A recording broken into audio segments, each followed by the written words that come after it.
Shikues të nderuar të RTS, asalamu alaikum wa rahmatullahi wa barakatuh. Mirë se takojmë edhe sot në emisionin e Hijen e Mëshirës. Si zakonisht pra nga ora 16 me hoxhallar të ndryshëm nga Kosova. Për sot do të flasim për Ramazanin dhe Kur'anin bashkë me Hoxh Mustafa Jakupin nga qyteti i Shtimës. Hoxh, selam aleikum, mirë se erdhe. Aleikum selam, mirë se vëgjeta. Atëherë Allah ju shpërblet Hoxh nderuar, pra padyshim që tema është e gjerë, e gjatë, por ne do të mundohemi pika shkurta. Atë sa kemi kohë dhe hapësirë. Sfari, çfarë bën muajin Ramazan të veçantë në lidhje me Kur'anin? Muaji Ramazanit patyshim se zën një vend të veçantë në jetën e besimtarit, për arsye se është muaji në të cilin Allahu i Madhërisht zgjodhi që ta përfundoj shpalljen e tij për njerëzimin. Pra është muaji i zbritjes së Kur'anit. Dhe lidhja në mes Ramazanit dhe Kur'anit është një lidhje shumë e rëndësishme dhe thelbësore, edhe jep këtë muaj një vlerë të veçantë, edhe e ban një kohë të veçantë për adhurim, reflektim dhe afrim me Allahun, Zotin e gjithësisë. Të nderuar shikues, do të më pas parasysh se nga mëshira, urtësia dhe mirësia e Allahut ndaj robërve të tij është se për ta ka zgjedhur kohë dhe vende të veçanta që t'u jep mundësinë robërve të tij që me pak vepra të mira ta fitojnë xhenetin dhe faljen e Allahut Azza wa Jall. Sikur se thot Allahu në Kur'an, Allahu krijon çka të doj dhe zgjedh. Andaj edhe Allahu me urtësinë e tij zgjodhi nga vendet Mekën dhe Medinën, zgjodhi nga ditën e Arafatit, ditën e Bajramit, zgjodhi nga natën e Kadrit, po ashtu zgjodhi nga pejgamberët Muhammedin sallallahu alaihi wasallam dhe zgjodhi nga muajin e Ramazanit që ta përfundoj shpalljen e tij për njerëzimin. Sikur se thot Allahu në Kur'an, "Shahru Ramadan alladhi unzila fihi al-Qur'an hudan lin-nasi wa bayyinatin min al-huda wal-furqan." Muaji i Ramazanit është ai në të cilin zbriti Kur'ani, udhëzim për njerëzit dhe me shenja të qarta të udhëzimit dhe dallimit. Andaj ky ajet siç shihet tregon qartë se arsyeja kryesore e madhështisë së Ramazanit është pikërisht zbritja e Kur'anit në këtë muaj. Andaj lidhja e Kur'anit me muajin e Ramazanit është një lidhje thelbësore dhe e pandashme. Ramazani është muaji në të cilin zbriti Kur'ani, muaji në të cilin lexohet Kur'ani dhe muaji në të cilin besimtarët e meditojnë dhe mundohen ta kuptojnë sa më shumë Kur'anin. Po ashtu muaji i Ramazanit nuk është vetëm muaji i zbritjes së Kur'anit. Mirë po siç ka ardhur në disa hadithe, në muajin Ramazan janë zbrit edhe librat e mëparshëm. Tregohet në një hadith se pejgamberi sa ka thënë, fletët e Ibrahimit zbritën në natën e parë të Ramazanit. Teurati zbriti pas 6 netësh, Injili pas 13 netësh dhe Kur'ani zbriti pas 24 netësh të Ramazanit. Atëherë Hoxh, si ndihmon Kur'ani në forcimin e moralit dhe të vetëpërmbajtjes gjatë Ramazanit?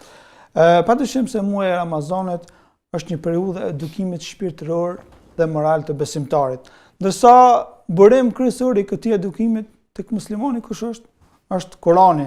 Andaj gjatë këtij muaji të bekuar leximi, meditimi dhe dëgjimi i shpeshtë i Kur'anit luan një rol shumë të madh në forcimin e moralit dhe vetëpërmbajtjes së besimtarit dhe për disa shkaqe, dhe kjo për disa shkaqe. Së pari, Kur'ani i kujton besimtarit vlerat themelore islame, siç janë sinqeriteti, bamirësia, durimi, vetëpërmbajtja, mëshira, respekti prindërve e kështu me radhë.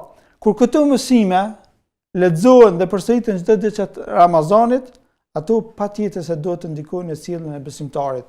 Kështu që besimtari bëhet më i kujdesshëm për fjalët që i thotë dhe veprat që i bën, duke u përpjekur të shmanget nga mëkatet.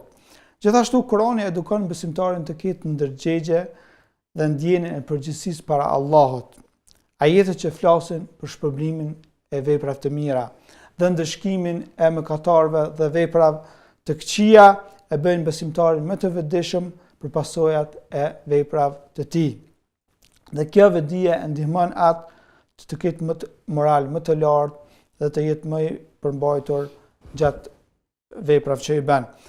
Kur besimtari për shembull ndëgjon fjalën e Allahut fa amma man khafa maqama rabbih wa naha an-nafsa 'anil hawa fa innal jannata hiya al-ma'wa, dhe ai që i frikësohet madhështisë së Zotit të tij dhe ndalon veten nga dëshirat, që është për qëllim dëshirat e ndaluar, për të padyshim se për të është xheneti vend strehim edhe vend banim.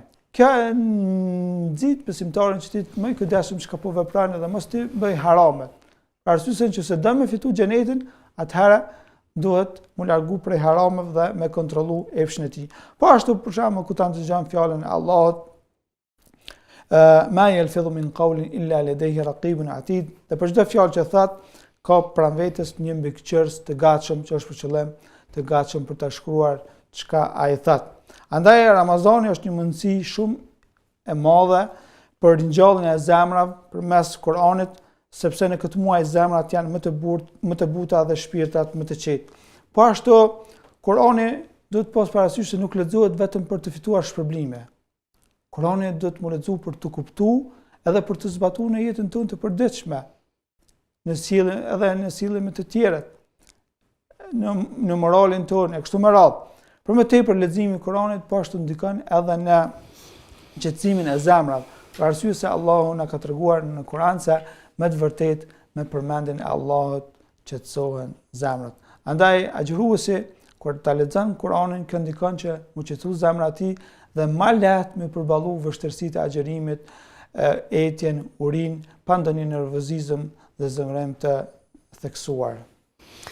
Allah shpërbleft, si duhet të sillet një besimtar ndaj Kuranit gjatë agjërimit? Muaji i Ramazanit është muaji i Kuranit dhe agjërimit. Kjo është e njohur për besimtarët. Prandaj lidhja e besimtarit me Kuranin gjatë muajit të Ramazanit duhet më konë më e fortë se në çdo kohë tjetër.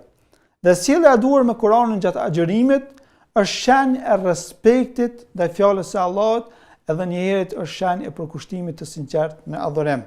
Andaj agjërimi nuk do të jetë pengesë për leximin dhe kuptimin e fjalës së Allahut. Përkundrazi, agjërimi e pastron zemrën dhe e bën më të gatshme për ta kuptuar udhëzimin hyjnor. Sepse nga ndihmësit më të mëdhaj të leximit dhe kuptimit të Kuranit është largimi nga mëkatet dhe nga tepricat, siç janë tepricat e gjumit, tepricat e ushqimit, tepricat e shikimit, tepricat e ndajës të padobishme me të tjerë e kështu me radhë. Andaj sa më shumë që largohet muslimani nga mëkatet dhe nga këto teprica gjatë Ramazanit, aq më shumë largohen pengesat në mes zemrës së tij dhe të kuptuarit të Kuranit. Prandaj Ramazani, i cili paksohen gjunohat dhe këto teprica, është muaji i leximit të Kuranit dhe kuptimit më të mirë të tij. Po ashtu nga hadithet që tregojnë për lëshmërinë e Ramazanit me agjërimin, është hadithi ku i dërguari Allahut sallallahu alajhi wasallam ka thënë: agjërimi dhe Kurani tërmësojnë për robën ditën e gjykimit. Agjërimi thot: o Zot, unë e kam privuar atë nga ushqimet dhe dëshirat gjatë ditës, andaj ma mundësa të ndërmësoj për të, ndërsa Kurani thot: o Zot, unë e kam privuar atë nga gjumi gjatë natës, andaj ma mundësa të ndërmësoj për të. Për më tepër të nderuar shikues, Allah i lartësuar i përshkruan ditët e Ramazanit si ditë të numëruar, që të më thonë janë ditë të numëruar që kalojnë shpejt, mirë po kanë vlerë shumë të madhe tek Allah azza wa jall. Andaj ai që do mi shfrytëzu këto ditë duhet mu angazhu në mënyrë që të fitoj këto ditë. E kush fiton këto ditë, e angazhon veten me punë të mira, e largon nga mëkatet, inshallah me lejen e Allahut edhe gjatë gjithë jetës ka me vazhdu me këtë ritëm. Cili është vlera përfundimit të hatmës të Kuranit në muajin Ramazan apo gjatë muajit Ramazan? Që është e njohur tek besimtarët se muaji i Ramazanit është muaj i bekuar dhe ka një vend të veçantë në jetën e besimtarëve. Ai nuk është vetëm muaj i agjërimit, por njëkohësisht është edhe muaj i leximit të Kuranit. Dhe vlera e leximit të Kuranit në Islam ka shpërblim të madh. Edhe këtë argumentojnë ajetet nga Kurani dhe hadithet e pejgamberit sallallahu alajhi wasallam. Allah i lartësuar u ka premtuar atyre që lexojnë librin e tij shpërblim të madh, siç thotë në Kur'an. Padyshim se ata që e lexojnë librin e Allahut, e falin namazin dhe nga ajo që u kemi dhënë japin fshehurazi dhe haptazi, mund të shpresojnë në një fitim që nuk do të humbas. Nëse pejgamberi sallallahu alajhi wasallam na ka treguar se për çdo shkrim të Kuranit që lexohet ka 10 shpërblime. Ndërsa ne e dim që muaji i Ramazanit i shumëfishon shpërblimet për shkak të shenjtërisë së kohës në këtë muaj. Andaj paramendova mu angazhu besimtari me leximin e Kuranit gjatë këtij muaji. Sa shpërblime fiton. Shumë shpërblime që veç Allahu Azza wa Jalla din. Po ashtu përfundimi i leximit të Kuranit në Ramazan është edhe pasimi i traditës së pejgamberit sallallahu alajhi wasallam. Siç transmetohet në disa hadithe se pejgamberi sallallahu alajhi wasallam e përsërit të Kuranin me melekun Xhibril një herë gjatë Ramazanit. Përveç në vitin në cilin u nda nga jeta e përsëriti 2 herë. Po ashtu edhe shokët e pejgamberit sallallahu alajhi wasallam, edhe gjeneratat pas tyre ishin të kujdesshëm që ta përfundonin Kuranin disa herë gjatë Ramazanit dhe të mësonin nga mësimet e tij edhe të mundoheshin të jetësonin ato në jetën e tyre të përditshme.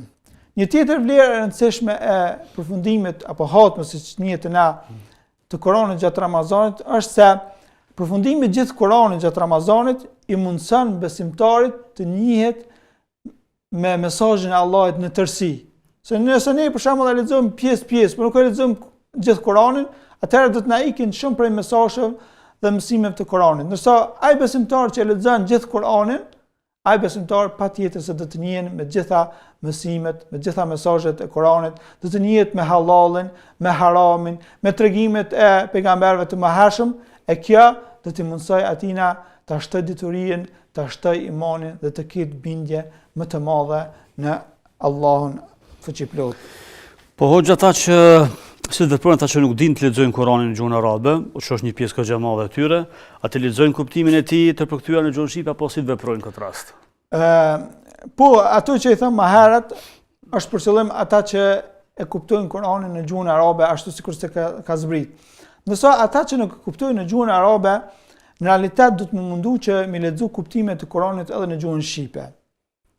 Ndërsa sa merr shpërblim, vetëm Allahu e din më së miri. Për arsye se ne e dim se nëse dikush e lexon Kuranin në gjuhën arabe, i ka 10 shpërblime për çdo shkollë. Mirë po, nëse e lexon kuptimet e tij në gjuhën shqipe, ndoshta ka raste kur fiton shpërblime më shumë se ai që e lexon në gjuhën arabe.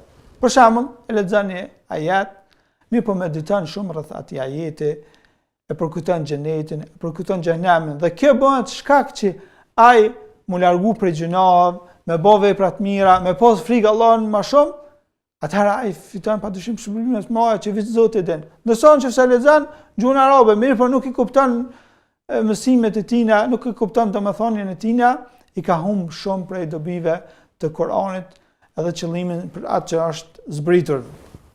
Prandaj çdo musliman duhet të përpiqet që të kuptojë mësimet e Kuranit. Nëse e din gjuhën arabe, e falenderojnë Allahun. Mirë po nëse nuk e din, atëherë të mundohet që të lexoj këto kuptime edhe në gjuhën shqipe. Edhe ta shfrytëzojnë kohën e bekuar të Ramazanit në leximin e Kuranit.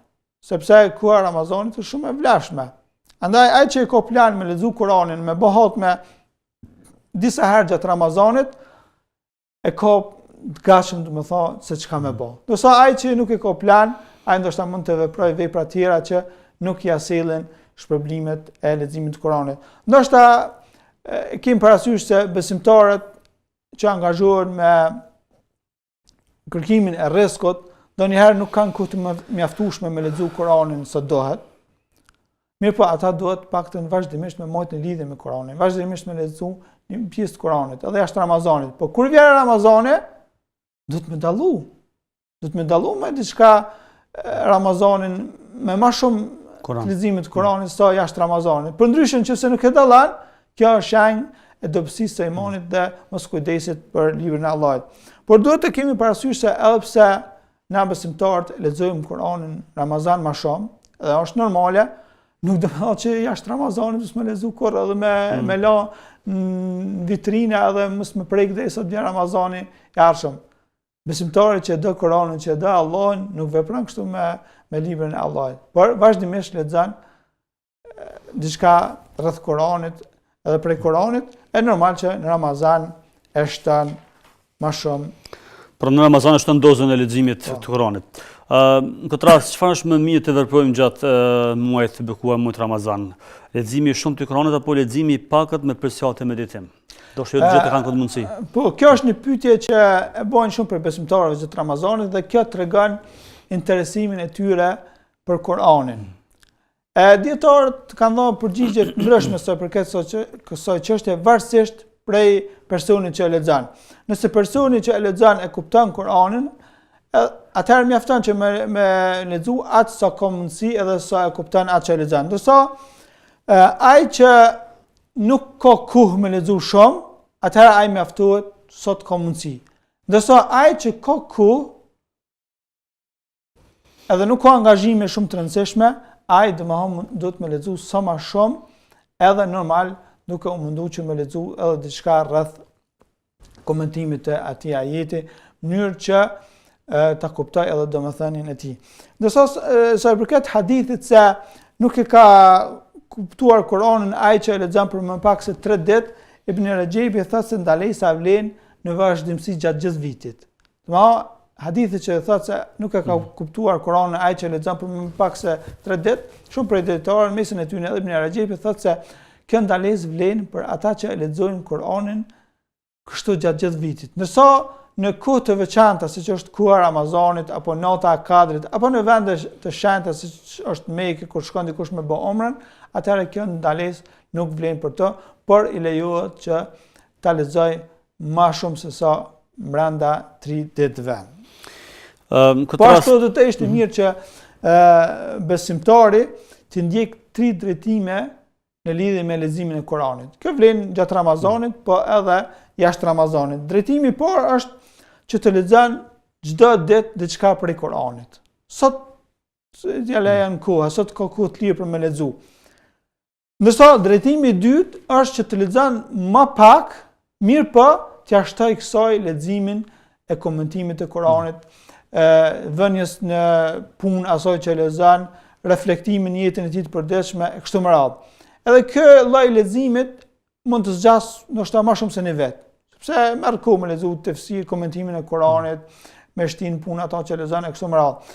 Edhe kjo ndoshta e gjon fjalës së disa prej sahabëve që thashin se ne nuk i lexonim 10 ajete të Kuranit, dhe ti të kalonim ato derisa të mësonim çka ka në to nga dituria dhe vepra.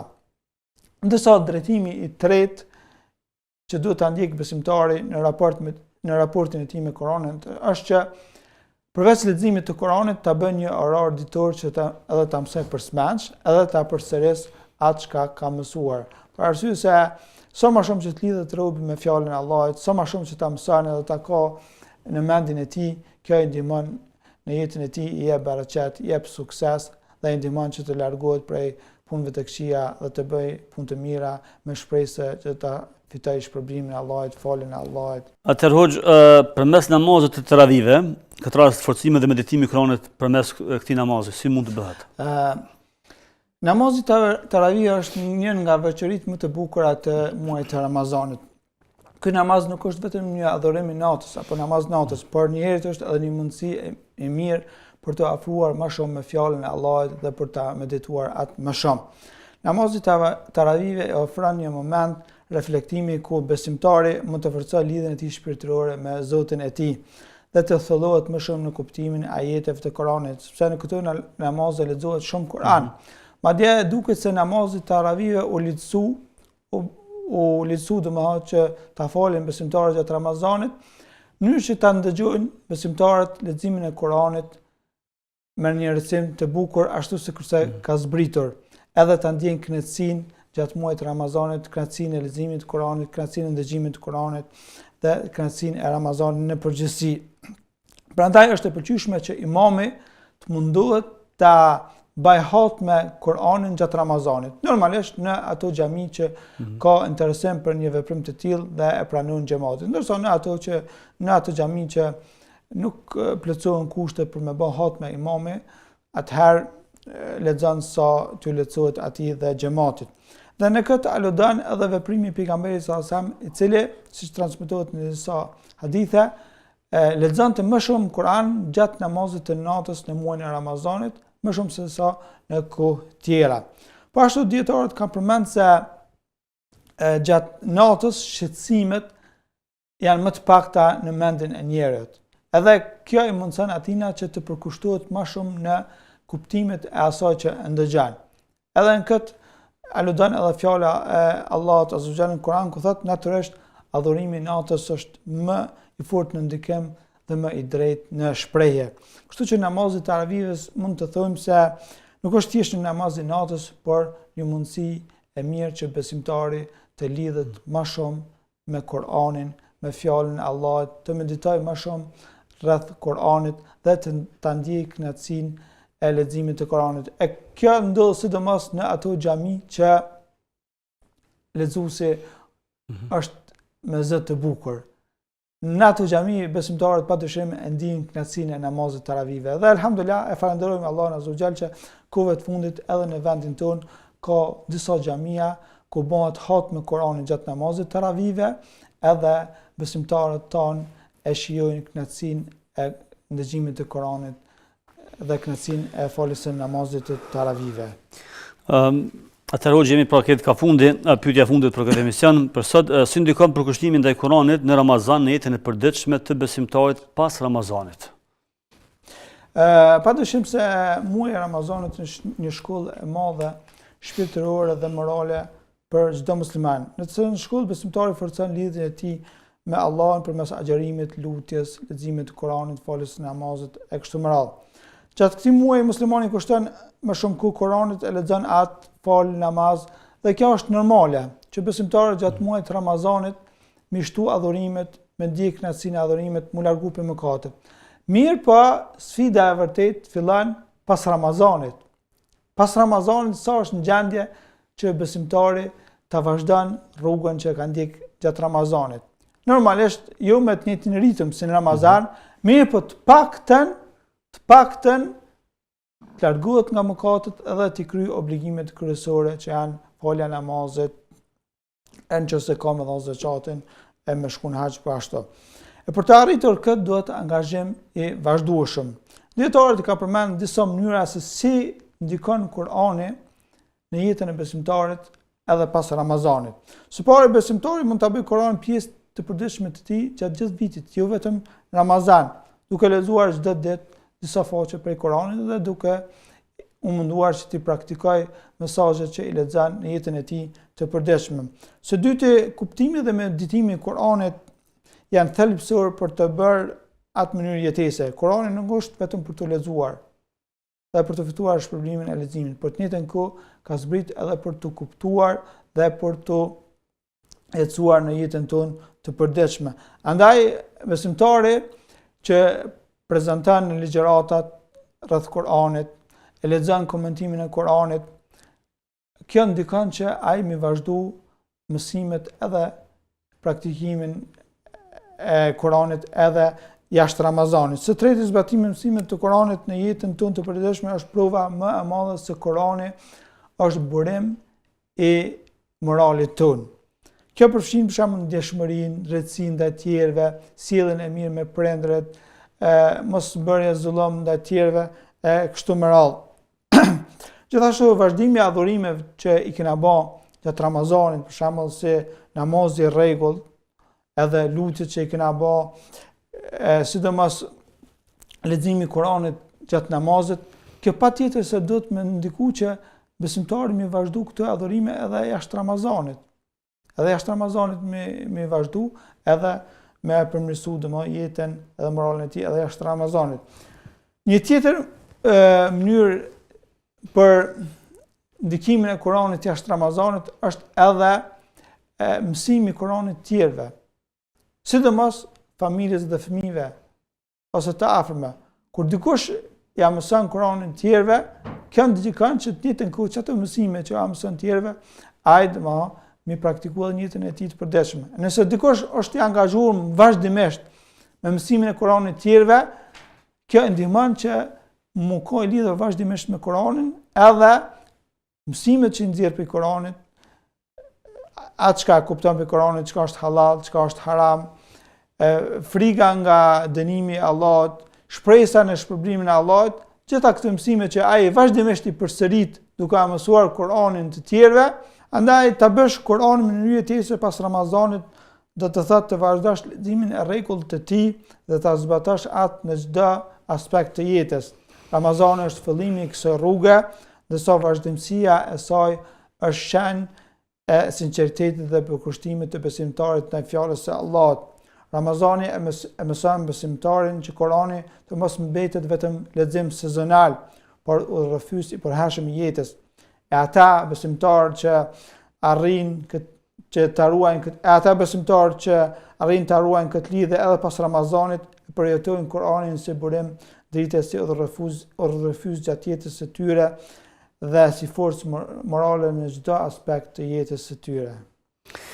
Të Hoxha, Allah shpërblet që ishe pjesë e këtij emisioni, duke shpresuar që të takohemi edhe herat të tjera. Faleminderit shumë. Allah shpërblet me ftënia për ftesën, ishte kënaqësi ime të jem në mesin tuaj. Faleminderit shumë. Të nderuar miq të TTI-s, kaq për këtë emision, do të takohemi padyshim në emisionin tjetër të radhës. Ju vazhdoni edhe me tutje të qëndroni në programet e TTI-s. Asalamu alaikum.